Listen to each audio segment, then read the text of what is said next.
कोंढव्यात पुन्हा एकदा बिनधास्तपणे अनधिकृत उत्खननाचा प्रकार समोर आला आहे. पुण्यातील कोंढवा परिसरातील सर्वे नंबर 48 गल्ली नंबर 5 साईबाबानगर येथे रात्रीच्या वेळी सुरू असलेल्या उत्खननाने स्थानिक रहिवाशांमध्ये चिंता निर्माण केली आहे. मिळालेल्या गोपनीय माहितीनुसार या ठिकाणी सुरू असलेले उत्खनन हे एका नव्या इमारतीच्या बांधकामासाठी आहे.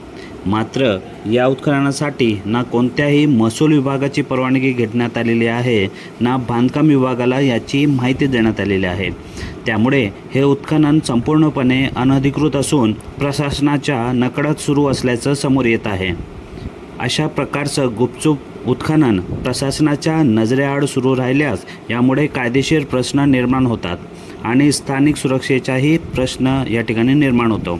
आता या प्रकरणात गाव तलाठी, मंडल अधिकारी आणि तहसीलदार काय भूमिका घेतात आणि संबंधितांवर काय कारवाई होते याकडे संपूर्ण परिसराचं लक्ष लागून आहे.